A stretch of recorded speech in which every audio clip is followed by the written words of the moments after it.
Hi.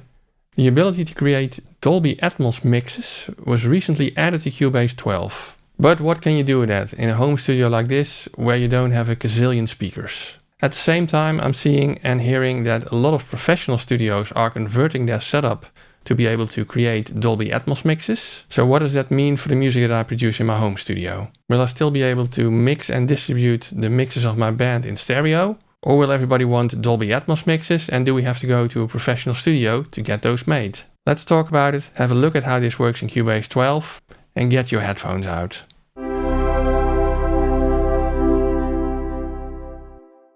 So what is Dolby Atmos really? Now, from a listener perspective, it's really the next evolution in how we perceive recorded sound. Because in nature, in everyday life, we hear sound coming from all around us. And the sound that reaches our ears is interpreted by our brain, and our brain can actually tell where the sound is coming from, whether it's back there or right in front of me. With music, however, we've always been listening in a very different way. We basically hear the sound coming from the left and the right speaker. And depending on whether a certain sound source is louder in the left or right speaker, we even perceive it as if the sound source is somewhere in between those two speakers.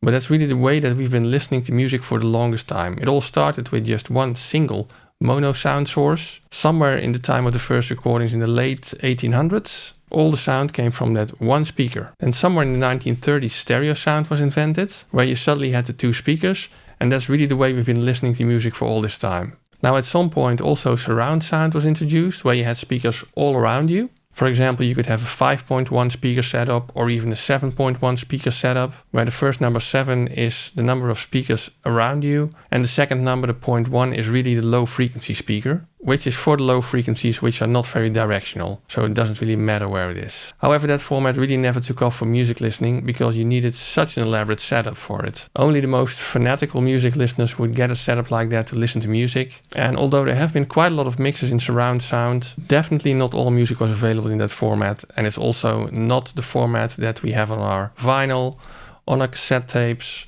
on our CDs, or even available from our digital distribution services. All of that has still stuck to the stereo format for all of this time. Surround sound has become the norm in film theaters because they can just afford to build a setup like that in their movie theater. Now the next step, immersive sound, is where there's not just speakers around you, but there's also speakers above you. And again, there's various formats for immersive sound, but Dolby Atmos, after its inception in 2012 already, it's quite old already, has become quite popular in that, again, mostly in film and movie theaters. But now it's also starting to take off for music, and suddenly you see mixing rooms like this from Blackbird Studios, where the whole room has been set up and outfitted with many speakers. A more modest setup is the 7.1.4 speaker setup that is shown in this picture. So you have 7 speakers around you, 1 low frequency effect channel, and 4 overhead speakers to make the sound completely immersive. So let's now have a look at what Cubase offers for Dolby Atmos mixing. But before I do that, if you like this video or find it useful in any way, please give it a thumbs up, subscribe to the channel, it really helps. And if you want to know when I publish another video, you can push the bell icon so you get a notification. And if you want to support the channel even more, I have lots of affiliate links on the equipment that I use in this studio. And if you buy something at any of those stores after clicking the link, I will get a small commission without any extra cost to you. But let's dive into Cubase now. Now this is the example project that I want to use for this video, and it fully consists of samples and loops that are coming from the Laser Beams library, which is part of Cubase 12. So let's have a listen to this beat, which is quite monotonous, but it'll serve fine for demonstration purposes.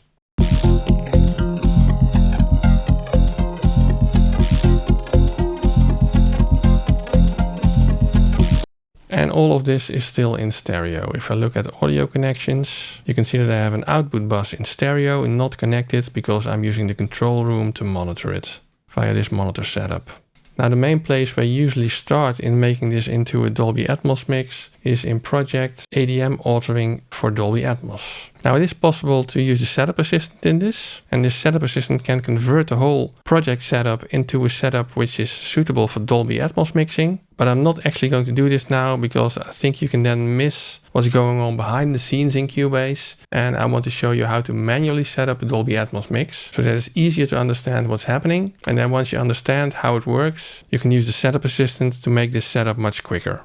One thing that you see in the setup assistant though, which is very important for your Dolby Atmos project, is that you need to set up your ASIO buffer size to 512 samples and that your project sample rate must be set to 48 kHz. That's really required to make a Dolby Atmos mix in Cubase 12 at this time, so make sure you do that before you start with the other steps. So let's start to make sure that we can actually mix to all the speakers in a Dolby Atmos setup, and for that we need to add an output bus. And we'll take the maximum Dolby Atmos configuration that Cubase supports, and that's 7.1.4. Let's call this Atmos Bus. Now it's trying to connect all the 12 speaker channels from this Dolby Atmos setup to outputs of my interface that are not used at this moment, and as you can see, I don't even have enough. Fortunately, I don't need that many because we're going to listen in a different way. So I'm just going to say don't connect this bus to any outputs, but I am going to say that this is my main mix so that it gets routed to the outputs and speakers that I have configured in the control room. So I now have an additional output bus. Now in addition on this bus, I'm going to put the Dolby Atmos renderer plugin. And there's two important sections in this plugin. One is a section with audio objects. You can see those as the input channels, the input audio tracks for my Dolby Atmos mix. So there can be 128 inputs. They're called objects in Atmos terms. And the other thing that you're seeing over here is that you have a downmix option. And this is what allows us to listen to a Dolby Atmos mix on much smaller speaker configurations. Because this downmix option sounds as if it has to do with actually creating the export of this mix, but that's not true. This is where you configure the renderer for your speaker setup. And that's actually very different from how we produced music for a stereo setup. Our output would be a stereo file, and that exact stereo file would then be suitable to play back on a system with two speakers. But in Dolby Atmos, this works in a different way. The export of a Dolby Atmos mix contains the audio for all the various Dolby Atmos objects, and it also contains the metadata for how these objects are panned in the immersive sound field.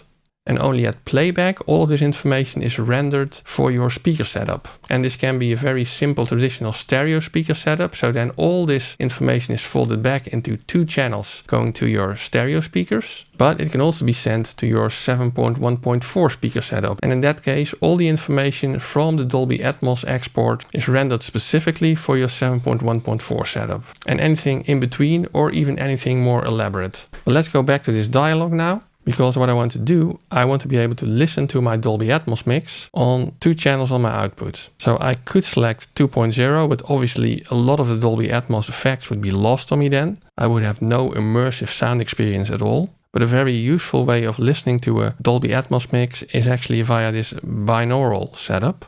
And binaural is meant for headphone listening, because if you listen to a normal stereo mix on headphones, I know we've probably all gotten used to it now, but it actually sounds very unnatural because the sound seems to come from inside your head. And if you pan a sound completely to the right, you'll just hear it in your right ear, which is not at all the same as when you listen to speakers, because if you listen to a sound that is coming from just the right speaker, you still hear it in your left ear as well. And your brain hears it outside of your head to your right. And that's not what you hear when you have a regular stereo mix on headphones. However, the binaural system actually simulates this more realistic listening environment on your headphones. So by setting the renderer to binaural, you can still listen to a Dolby Atmos mix in your headphones, and you can listen to a lot of the spatial and immersive qualities of that mix, even though you don't have an elaborate speaker setup.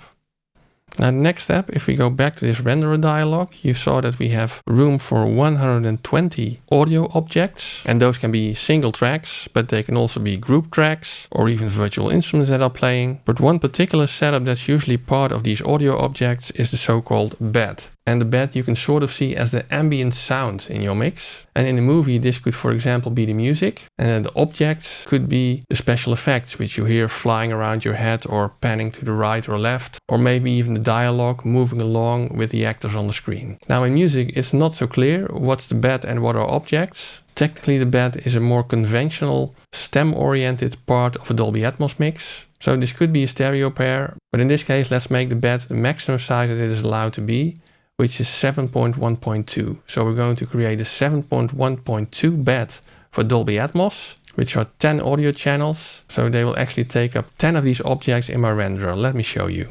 So what I'm going to do is I'm going to create a group channel, but I also want to route all my audio tracks at this moment to this group channel. So I'm selecting all my audio tracks. I'm saying add group channel to selected channels. I'm choosing a 7.1.2 configuration for this bed, and I'm calling it Atmos bed. And you see that it's being routed to the Atmos bus initially. So if we now look at the mixer, you can see that all the panners of my audio channels have changed. And let me actually hide that stereo in channel, that's not useful, because they're now being routed to a 7.1.2 channel. So the channel panner is set to VST multi-panner, and that's exactly what we need to make a Dolby Atmos mix.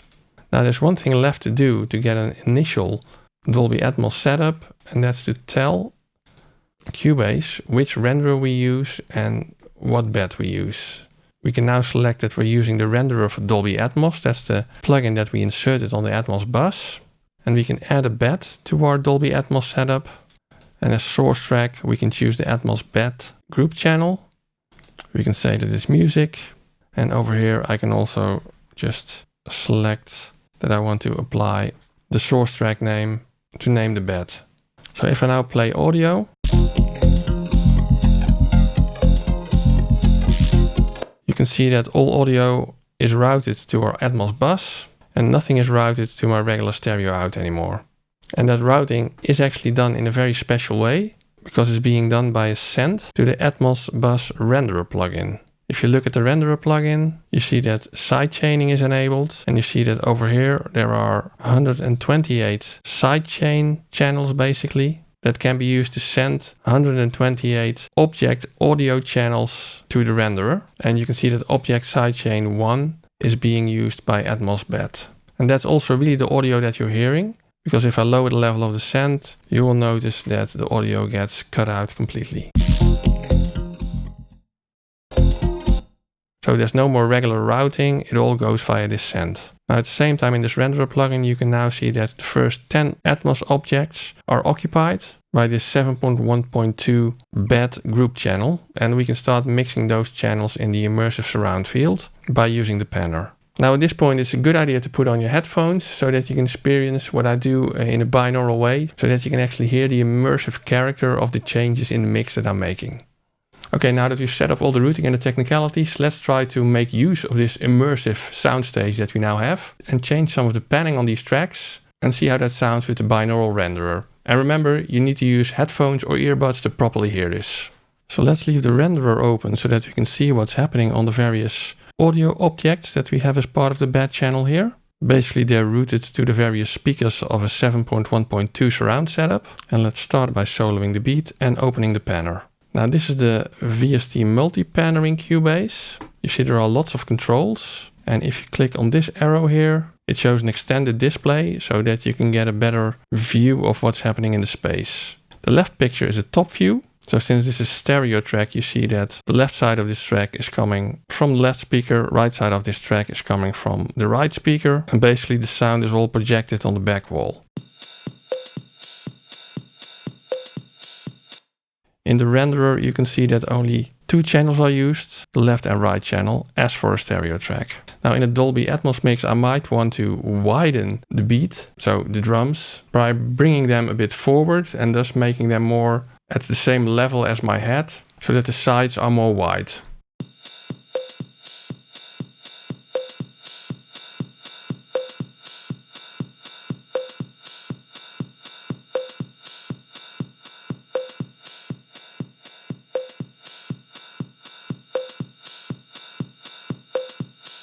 Yeah, you can see I can bring it all the way to the back, but I think by putting it over here, the sound of the beat is more wide. You can also see over here in the audio objects for the bed that the audio of the beat gets routed to more of these objects. So, for example, it's also sent to the side speakers, which you can see more clearly if I enable 7.1.4 here. Yeah, you can see the audio being sent to left-right channel, some to the center channel, and some to the surround left-right speakers. Now let's change it back to binaural so you can hear it more clearly.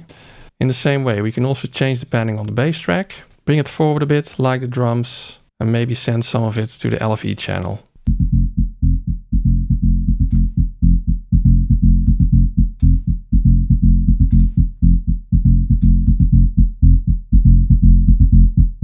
Now for the piano arpeggio, let's actually put that behind us. and bring it up so that it seems to come from the height speakers a bit as well.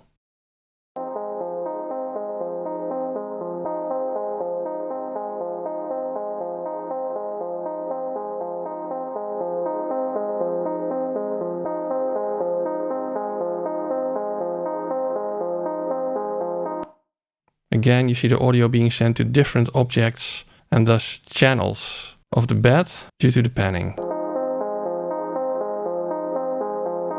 So let's shortly listen to the combination of that.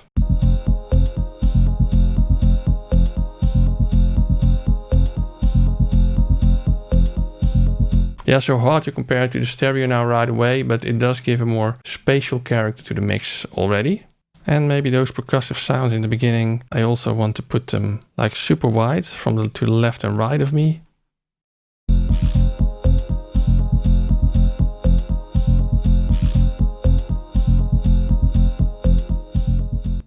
As for the guitar, I want to turn it into a real Dolby Atmos object, which you can basically pan all around during the music, which gives you a lot more flexibility to where you place it and how you perceive the guitar sound. So for that, I need to go back to the ADM authoring for Dolby Atmos, and I can say that I want to create an object from the selected track. Now let's say that this is also music.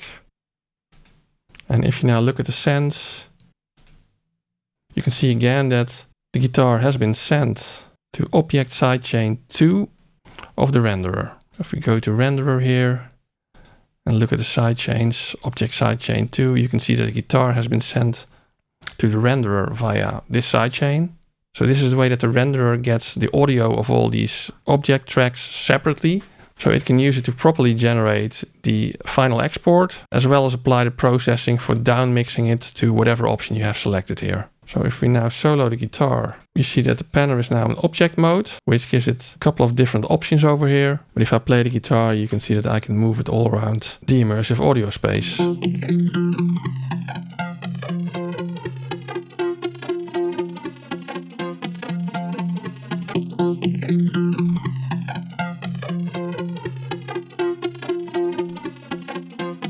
Even to where it's above me. So let's listen to the total mix now.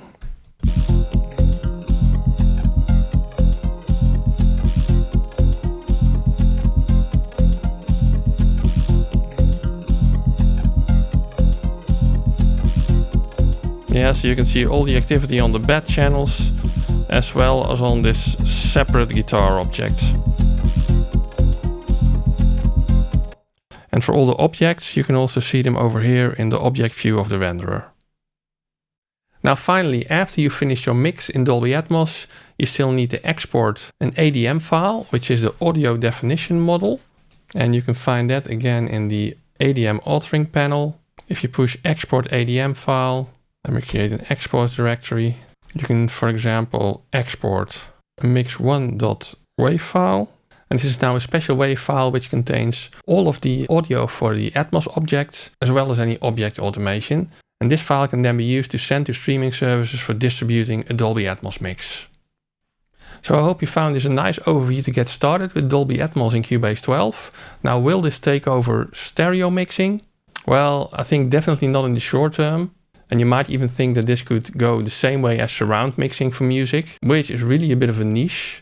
However, for this technology it might be different because of the binaural rendering that can be done. This means that anybody with just 2 earbuds connected to their phone via wire or Bluetooth can experience a Dolby Atmos mix. So in this case, the consumers already have the equipment that's necessary to enjoy Dolby Atmos. And Apple Music actively promote spatial audio for use on iPhones, for example, and spatial audio can render Dolby Atmos mixes as well to an immersive sound field on your AirPods or whatever you're listening through. Anyway, I think it's a very nice technology to dive into, learn more about. And yeah, only the future will tell how popular it will be and whether it can really take off. Now in this video, even though it has been a longer video on my channel, I've really only scratched the surface. So I've also included some links to deeper dives. There's one video by the channel called Music Tech Explained, which really dives deeper into Dolby Atmos and what it is and what the various formats are and how the technology supports this new way of mixing. Then there are 2 more videos about using Dolby Atmos in Cubase 12 from the channel of Michael G. Wagner. They are even longer and go into more depth on how this is done in Cubase. And it's always good to have a look at somebody else's video on the same subject to get a better understanding of these matters by looking at the same thing from different angles. And finally, I've included a link to a video from Adam Audio, in which a mixing engineer goes from a stereo mix to a Dolby Atmos mix. So the actual practice of how do you actually make a mix that sounds good in Dolby Atmos. Now up next, I've linked a video to a totally different subject, which is about the Cubase 12 improvements for tempo and time editing. Have a look at that, enjoy the video, and see you soon.